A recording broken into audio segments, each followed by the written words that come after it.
सलमान अकरम राजा साहब, अलीमा साहिबा ने कहा कि पीटीआई इस वक्त हुकूमत की सहूलतकारी कर रही है और इसके साथ उन्होंने ये भी कहा कि सलमान अकरम राजा यानी आपका नाम बाकायदा तौर पर लिया और कहा कि इस वक्त पीटीआई के पास या सलमान अकरम राजा या पीटीआई की लीडरशिप के पास इमरान खान को रिहा करने के हवाले से कोई स्ट्रेटजी नहीं है और हुकूमत की इस वक्त सहूलतकारी की जा रही है पीटीआई की जानिब से। मुकम्मल तौर पर गलत बात की उन्होंने।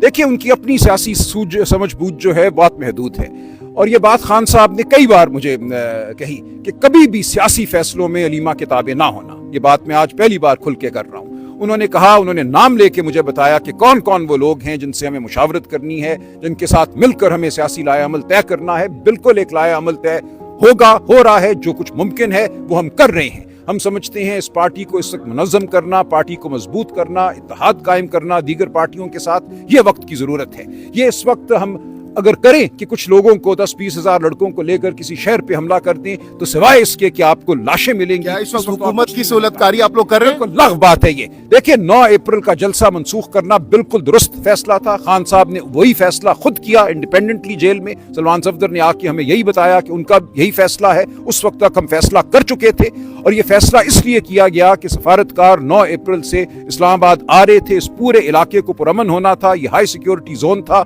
यहाँ पे सहाफी पूरी दुनिया से आ रहे थे। इस सदी की सबसे बड़ी, सबसे अहम कॉन्फ्रेंस यहाँ मुनक्किद होने जा रही थी। तो किस तरह हम उसमें हायल होते, या सिफारतकार जो हमसे राब्ता कर रहे थे उनकी दरखास्तें आ रही थी। ये दूरियां कैसे पैदा हुई अलीमा साहिबा और आपके दरमियान? आप भी बड़े गुस्से में हैं, उन्होंने भी आपका कल नाम लिया। वो गुस्से में, और ये इसकी वजह आपके सामने है।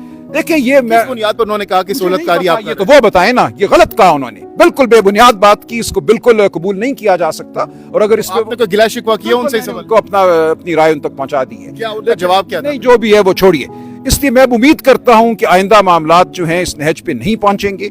इज्जत हर एक की मुकद्दस है, हर एक की इज्जत होनी चाहिए, करनी पड़ेगी। किसी पे उंगली नहीं उठाई जा सकती। आप लोगों के पास कोई स्ट्रेटजी नहीं है इमरान खान को बाहर निकालने की? वो दे दें स्ट्रेटजी। फिर देखिए, स्ट्रेटजी उन्होंने तो दे दी है। वो कह रही है अटक पुल बंद कर दो। अटक पुल बंद कर दो, ये कोई स्ट्रेटजी नहीं है। ठीक है ना, अटक पुल बंद कर दो। अटक पुल कौन बंद करेगा? सलमान सफदर साहब जब मुलाकात की बातों से डिनाई किया, अलीमा खान ने, और पिंडी वाले जलसे को भी डिनाई किया। क्या वजह है? बिल्कुल गलत कहा। जो मैंने आपसे कहा है वो हकीकत है। सलमान साहब ने जो कहा मैंने बिल्कुल बयान कर दिया है।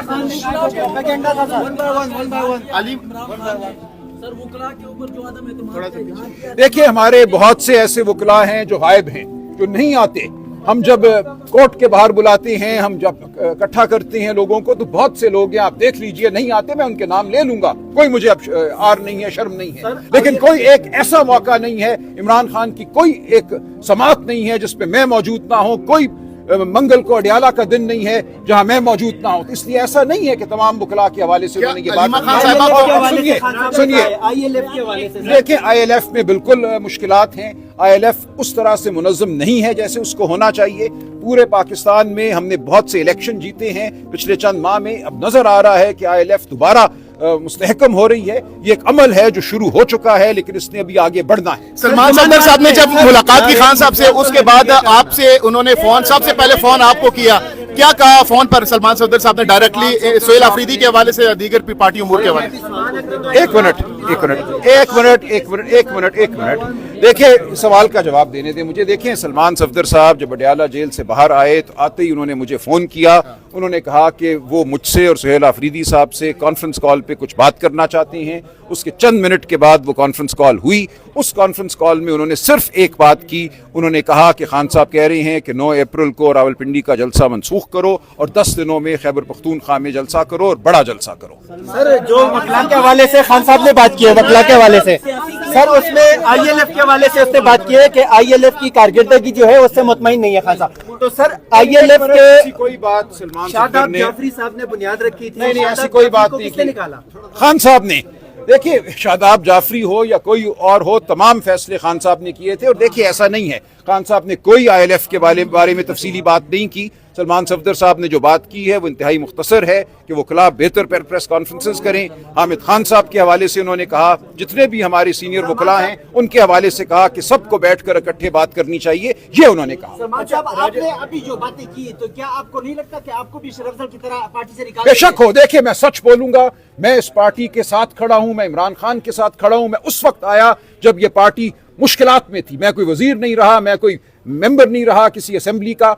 خان صاحب کے کہنے پہ الیکشن لڑا, خان صاحب کے کہنے پر عہدہ قبول کیا. میری زندگی بالکل مکمل اس سے پہلے بھی تھی اور اس کے بعد بھی ہوگی. مجھے ذرا سا بھی کوئی تعامل نہیں ہے. جو بات کروں گا میں سچائی سے کروں گا, دھڑلے سے کروں گا. میں کسی کے خوف میں کبھی نہیں آیا پوری زندگی, نہ اب آؤں گا. اگر علیمہ صاحبہ سے کوئی فون پر بات ہوئی ہے آپ کی؟ علیمہ صاحبہ سے فون پر آپ کو اس حوالے سے کوئی بات کی ہے آپ نے؟ کوئی گلا شکوہ کیا آپ نے؟ میں نے میسج لکھ دیا ہے کہ مجھے ان کی بات پہ سخت اعتراض ہے. جو انہوں نے سہولت کار کا لفظ استعمال کیا ہے یہ بالکل میں رد کرتا ہوں. ہم نے پاکستان, قوم, امت کی فلاح کے لیے, امت کو آگے بڑھانے کے لیے قدم اٹھایا نہیں.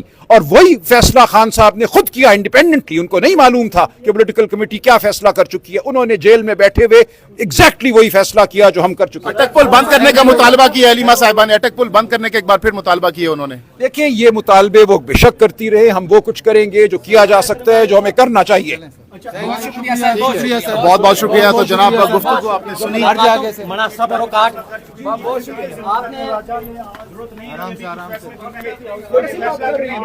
جو فیصلہ ہم نے کرنا ہے وہ ہم کریں گے.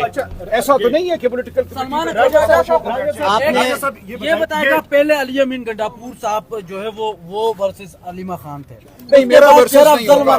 ابھی ہم دیکھ رہے ہیں کہ آپ بھی جو ہے وہ میں بالکل نہیں. تو سر آپ کیا کہیں گے کہ جو کارکنان ہے اس صورتحال میں پاکستان تحریک انصاف کے وہ مایوس دکھائی دے رہے ہیں, ان کے لیے کیا پیغام؟ دیکھیں علیمہ بی بی سے میرا بہت پیار کا رشتہ ہے, بہت تکریم کا رشتہ ہے. میں کئی دہائیوں سے ان کو جانتا ہوں. شوکت خانم ہسپتال کے حوالے سے جانتا ہوں, بلکہ خاندانی طور پہ تو بچپن سے جانتا ہوں.